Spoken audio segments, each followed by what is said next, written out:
Улукбек Марипов окуучуларды акыркы коңгуроо майрамы менен куттуктады. Кыргызстанда бир суткада 298 адамдан COVID-19 табылды.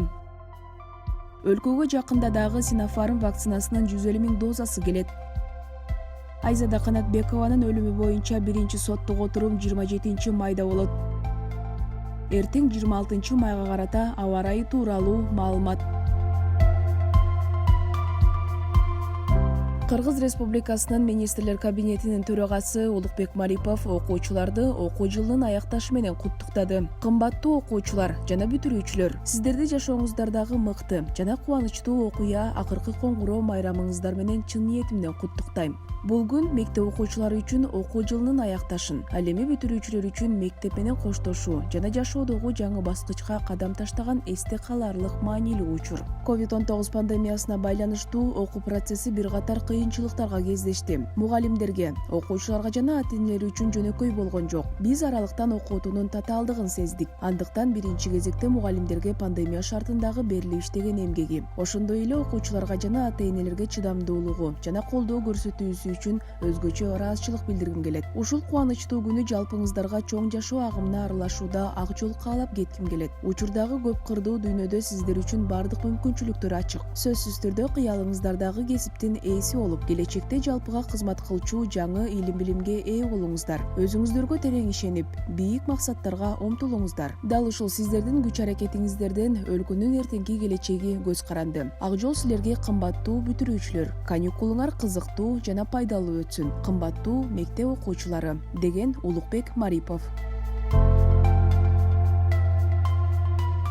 Кыргызстанда 25 майга карата коронавирус дагы 298 адамдан аныкталды. Бул тууралуу брифингде Саламаттык сактоо жана социалдык өнүктүрүү министрлигинин коомдук саламаттык сактоо бөлүмүнүн башчысы Айнура Ахматова билдирди. Анын айтымында Бишкекте 144, Ош шаарында 23, Чүй облусунда 86, Ош облусунда 7, Талас облусунда 2, Нарын облусунда 13, Ысык Көл облусунда 18, Жалал Абад облусунда 5 адамдан илдет табылган. Ал эми бир сутка ичинде 314 адам коронавирустан айыгып чыккан. Алсак Бишкекте 228, Ош шаарында 4, Чүй облусунда 53, Ош облусунда 5, Талас облусунда 3, Ысык Көл облусунда 8, Жалал Абад облусунда 8 адам сакайган. Сутка ичинде COVID-19 илдетинен Бишкек шаарында 8 бейтап каза болду. Бүгүнкү күнү стационарларда коронавирустан 1575 бейтап, амбулатордук түрдө 2200 адам дарыланууда. Алардын ичинен 1051 бейтаптын абалы орто оордукта, 420 адамдын абалы оор жана 90 бейтап өтө оор абалда жатат. Ал эми бир сутка ичинде өлкө боюнча 16 медициналык кызматкер коронавирус жуктуруп алганы аныкталды. Пандемия башталгандан бери 4611 медицина кызматкери коронавирус жуктуруп алган. Алардын ичинен 4541 медкызматкер айыгып чыкты. Кыргызстанда пандемия башталгандан бери 103 000 адам коронавирус жуктурган. Алардын ичинен 96433 киши айыгып чыкса,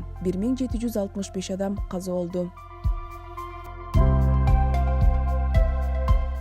Саламаттык сактоо жана социалдык өнүктүрүү министрлигинин коомдук саламаттык сактоо бөлүмүнүн башчысы Айнура Ахматова брифингдин жүрүшүндө Кыргызстанга жакында Кытайдын Sinopharm вакцинасынын 150 000 дозасы келе тургандыгын билдирди. Вакцина гуманитардык жардам катары акысыз негизде берилет, деди ал. Эскерте кетсек, 29 мартта Республикалык иммунопрофилактика борбору Кытай өлкөсү тарабынан берилген коронавируска каршы Sinopharm вакцинасынын 150 000 дозасын алган. Ал эми 22 апрелде Россиядан Sputnik V вакцинасынын 20 000 дозасы, 10 майда дагы 20 000 дозасы алынып келинген. Эмдөө 25-28 күн аралыктык камтуу менен 2 ирет жүргүзүлөт. Вакцинаны алгандан кийин терс учурлар каттала элек.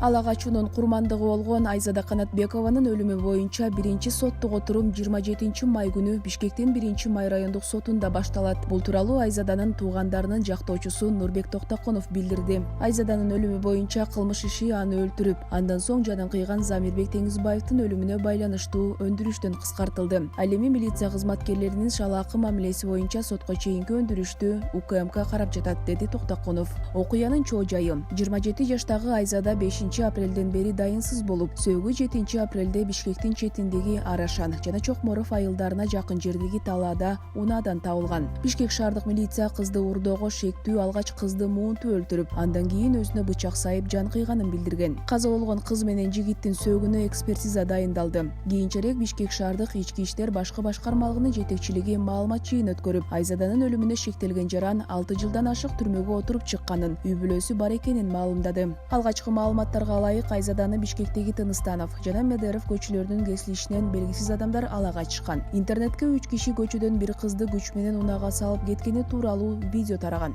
Кыз уурдалган учурда жолдо өтүп бараткан кишилер реакция кылышкан эмес. 8-апрелде Айзаданын сөөгү Балыкчы шаарында жерге берилди. Аны уурдоого шектелгендердин бардыгы кармалып, СИЗО 1-ге камакка алынышкан. 30-апрелде Бишкек шаардык ички иштер башкы башкармалыгы Айзада Канатбекованы уурдоо боюнча тергөө амалдары аяктап, иш сотко жөнөтүлгөнүн кабарлаган.